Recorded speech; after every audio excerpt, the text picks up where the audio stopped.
program of the Napa County Historical Society. We have the privilege and pleasure of sharing your memories of the past with the rest of us. That past lives on. Hi, my name is Danielle Barreca with the Napa County Historical Society Board of Directors. Thank you for tuning in today. It is because of the support of members like you that we are able to still provide content during this challenging time. Please consider renewing your membership or gifting a membership to a friend or family member. Thank you, and we hope you tune in again.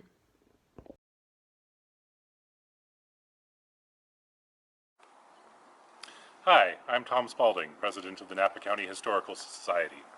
This video is part 2 of a 3-part series of my tour of the 22 historic family mausoleums in Tulocay Cemetery. In this tour, I not only tell you about the history of the families that had the means and the desire to house their remains in these impressive stone buildings, but also about the impressive houses they occupied when living. That is, when I have been able to find such information in my research. In this segment, we will be visiting 8 historic family mausoleums.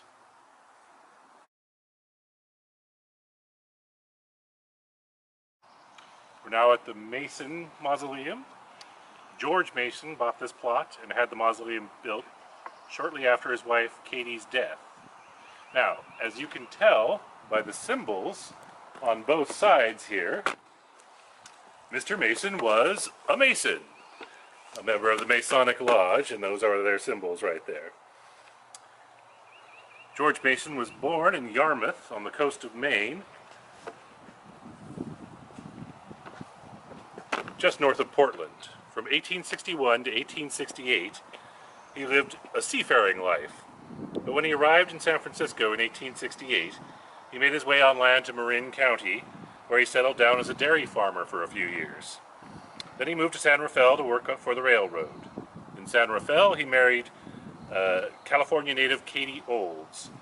George was elected Marin County Sheriff in 1879, and in 1896 was elected as a Marin County Supervisor.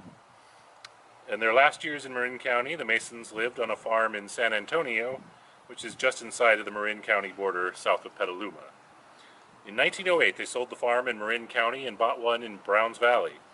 Perhaps they moved to Napa County because Katie's sister, Jenny, was already living in Napa Valley with her husband in the Carneros district at the time. Jenny and Willie Mitchell and their daughter, Frances Bichowski, now share this mausoleum. One interesting note about the Mitchells is that they were co-owners of the Etna Springs Resort from 1892 to 1900, and that's where their daughter Frances was born. Unfortunately, I have not found any images or descriptions of the family's residences. Ah! Only after we recorded the video did I find a photograph of the house.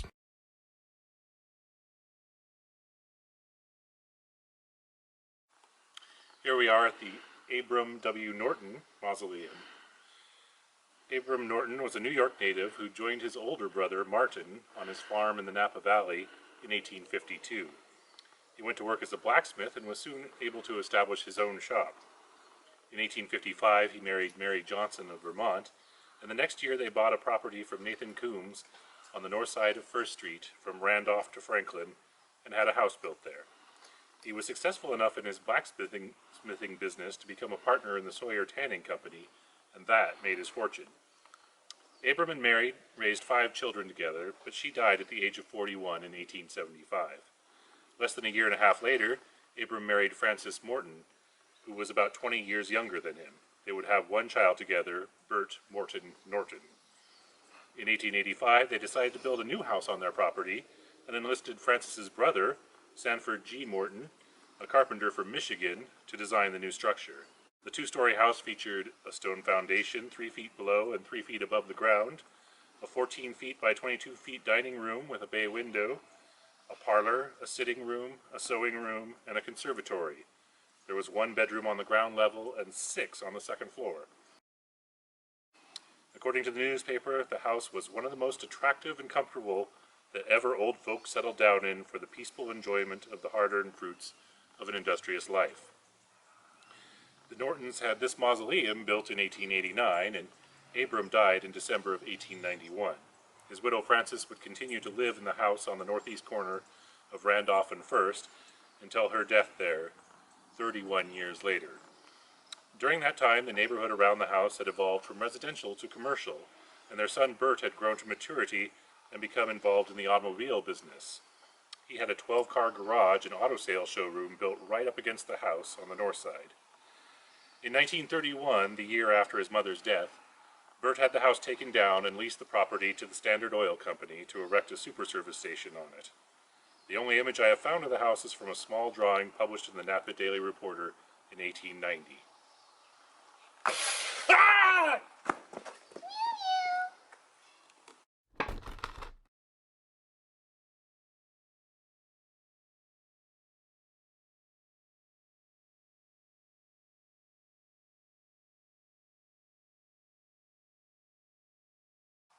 Here we are at the Young Mausoleum.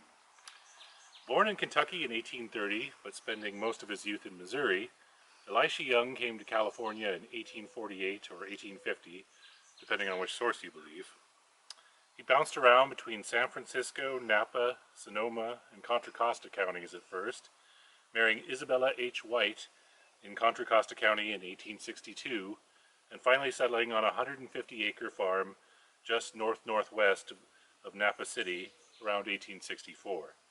Today his former farm is part of the city of Napa, from Trancas Street on the south to about Tulocay Street or Sierra Avenue on the north, bounded on the west by California Highway 29, and on the east by Jefferson Street. It was conveniently adjacent to the railroad tracks.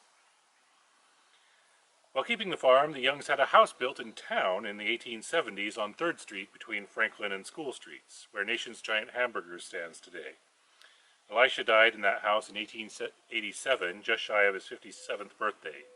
His obituary in the Napa Journal says, "By industry and good management, he succeeded in amassing a fortune, being at the time of his death one of the heaviest taxpayers in the county." After Isabella died in 1904, their only surviving child, Guy Young, and his wife Effie lived in the house a few years, but they sold it in 1910. It was demolished soon afterwards. I have not found any images or descriptions of the house.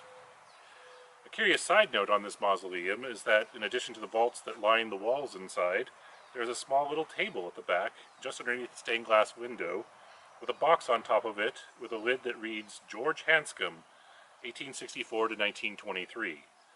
Presumably it is an urn holding George's ashes, and that George would be George E. Hanscom, master electrician and radio expert of Mare Island, and the grandson of Isaiah Hanscom, the first naval constructor of facilities at Mare Island. I have not, however, been able to make any connection between the Young and Hanscom families or explain why Mr. Hanscom's ashes would be in the Young Mausoleum, and in such an informal fashion. Ah!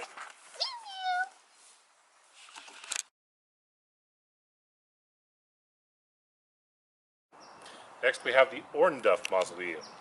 Isaac Duff was born in Virginia, but came to California as a teenaged 49er. He started out mining on the Feather River, but by 1852 was farming in the Napa Valley. He married Irish immigrant Annie Shane in Napa in 1865. In 1872, the Duffs purchased a large piece of property just west of the city limits, approximately bounded by Napa Creek on the north, Pine Street on the south, Monroe Street on the east, and extending across current California Highway 29 to the west, including all the land underneath today's Outlet Mall. Their house was on the east side of Walnut Street, just south of Napa Creek. Right next to their house on Walnut Street, the Napa Brewery was built in 1880. In 1900, William Hoffmeyer bought the Napa Brewery, and just 3 years later, he married the youngest Duff daughter, Mary Ellen. The Duff property was large and well situated with the growth of Napa City. In 1887, Isaac Duff had a portion of his property surveyed and mapped, and he started selling off lots. The Duff tract included a new street, Duff Street, which ran from Pine Street north to First Street. Today there is still a small stub of a street named Duff north of Pine between California Highway 29 and Walnut Street, but it doesn't go through to Laurel anymore. The portion of Duff Street from Laurel to First, however, is still there under a different name, though. It has been renamed California Boulevard after that street was extended south to connect to Ornduff Street. California used to end on the north side of Napa Creek. After Isaac and Annie Ornduff passed away, their oldest daughter, Davinia, occupied the old family ranch house, and later she was joined by her sister Mary and her brother-in-law, the brewer, William Hoffmeyer. Mary's children, Uriel and William Hoffmeyer Jr., inherited both the old Ornduff farmhouse and the brewery. They stood on a 2-acre parcel of land that was not a part of the city of Napa, even though it was entirely surrounded by property that was in the city of Napa. Both of those buildings were still there in the mid-1950s, with the brewery having been largely untouched since the time it closed at the start of Prohibition, while the Hoffmeyers rented out the old Ornduff house and farm buildings. In 1958, the 80-year-old barn on First Street, built by Isaac Ornduff and owned by the Hoffmeyer brothers, caught fire. Now, Uriel Hoffmeyer was assistant fire chief for the city of Napa at the time, and he was soon on the scene with 2 fire trucks. But because the fire was on land that was not part of the city, the crews of the trucks had to simply watch and let the fire burn. In the early 1970s, townhouses and apartment buildings were constructed on the property. Presumably the house and brewery were demolished at that time. We've not found any images of the house, but a 1953 Napa Register article does feature some photos of the brewery.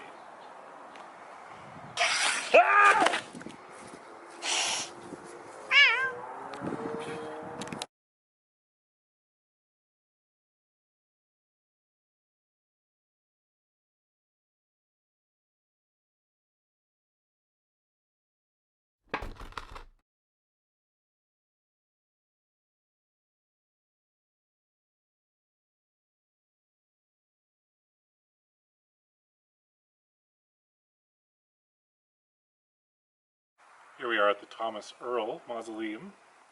Born in Canada in 1825, Thomas Earl's family moved to Missouri 10 years later. In 1850, he left Independence, Missouri and traveled to Sacramento. After giving mining a try, he settled in Napa and went into business selling saddles. He was quite successful and made enough money to invest in real estate. In 1854, he and William James erected the first brick commercial building in the city of Napa on their property on Main Street. The bricks were hauled in from Sacramento. In the spring of 1858, Mr. Earl took a business trip to New York, and on that trip he met Michigan native Fanny Montgomery. They were married less than a year later. Thomas Earl was apparently something of a buildings materials pioneer in Napa. In addition to the first brick commercial building in Napa, he is credited with having constructed the first building with an iron front in the North Bay, and the first concrete house, or concrete building of any kind, in Napa. That house, built in 1861, still stands at 1221 Seminary Street, although there have been additions to it. Some more recent writers believe that behind the finished surface of the 22-inch thick walls must be adobe rather than concrete, but they don't offer any evidence to support that, and local historian Lyman Palmer described it as a concrete house in his History of Napa and Lake Counties, which was published in 1881, while Thomas Earl was still alive and living in the house. Ah!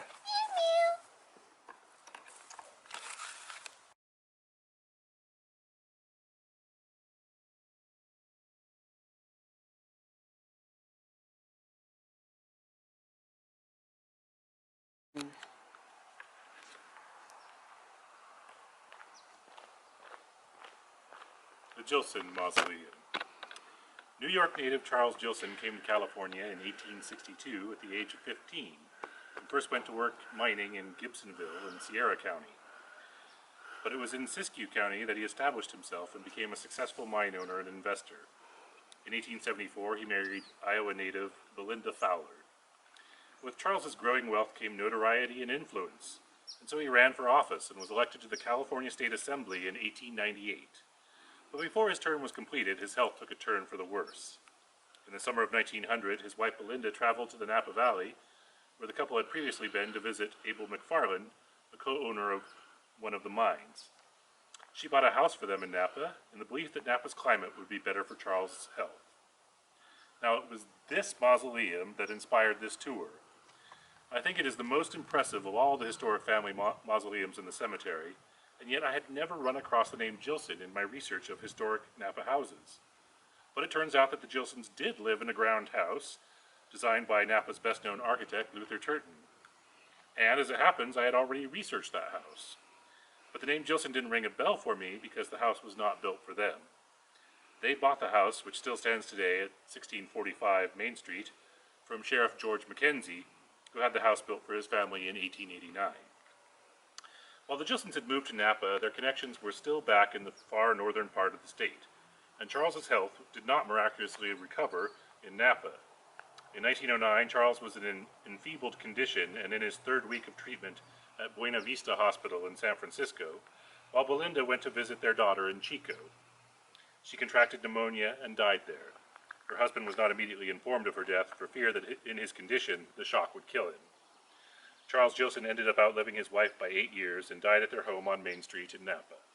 He was described as one of Napa's most prominent citizens in his obituary. Ah!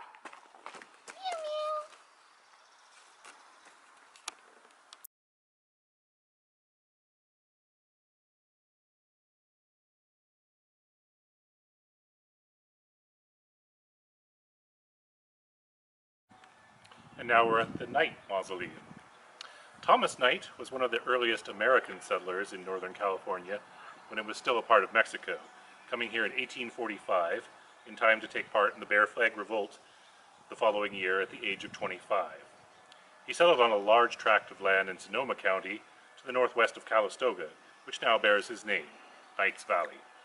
He used to drive his cattle from Knight's Valley down through the Napa Valley before shipping them to San Francisco for sale.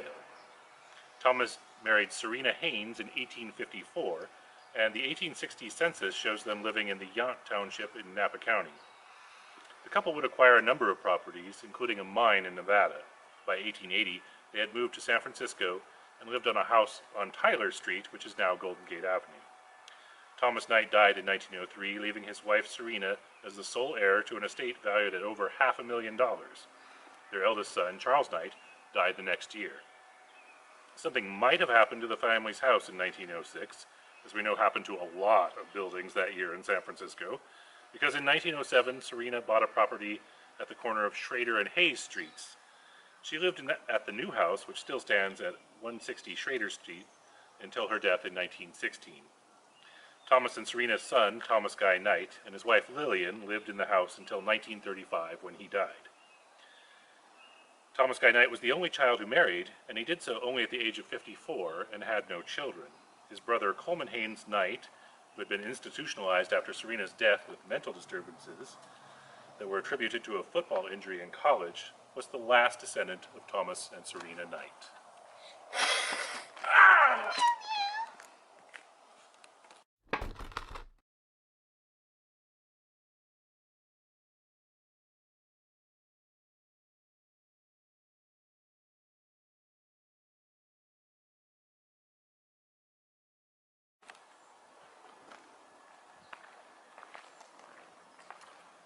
The Migliavaca Mausoleum. Giacomo Gaetano Basilio Migliavaca was born in Lombardy, Italy in 1833 and immigrated to the U.S. in 1857, and initially made his living making vinegar in San Francisco. Maddalena Samarile was born in Genoa, Italy in 1843 and immigrated to the U.S. in 1860. That same year, Giacomo and Maddalena were married in Merced, and later in the year were living in the foothills town of Hornitos in Mariposa County, where Mr. Migliavaca operated a grocery store. In 1866, the Migliavacas moved to Napa with the first 2 of their eventual 10 children, and Giacomo went into wine production, which he had learned with his father in Italy. The wine was well received, winning awards at international expositions in France, Ireland, and Colombia, and the Migliavacas successfully invested their money in other business ventures. The buildings of the Migliavaca Wine Company and the family residence all shared the same city block in Napa, now occupied by the Napa County Library and its parking lot. In 1890, they had Corlett & Sons enlarge their house, but their increasing wealth and status soon led them to make a more dramatic change in their living accommodations.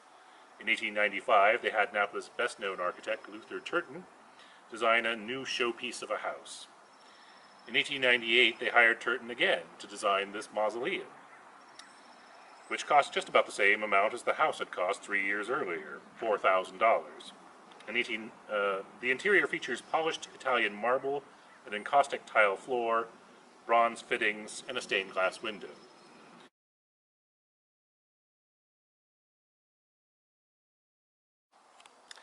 After Giacomo and Madalina's deaths, the family sold the grand house on Coombe Street.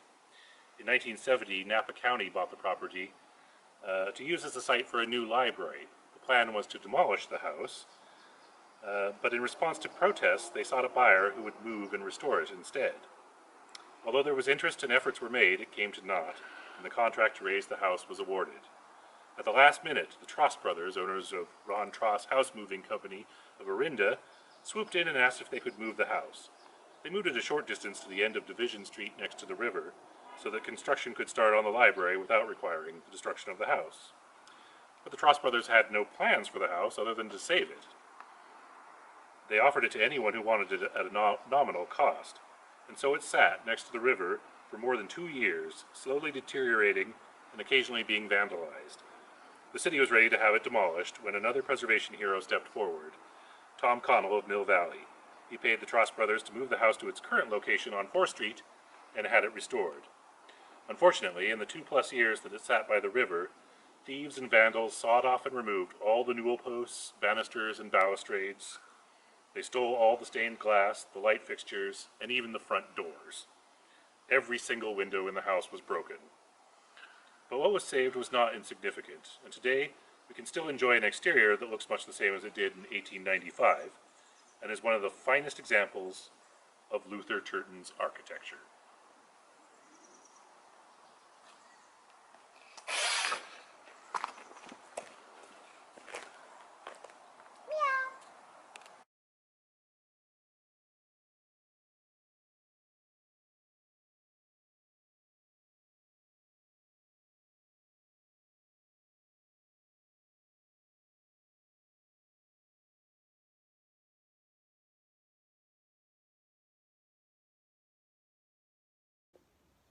Thank you for tuning in today. We hope you enjoyed the programming. Remember, you can social distance while still getting closer to local history.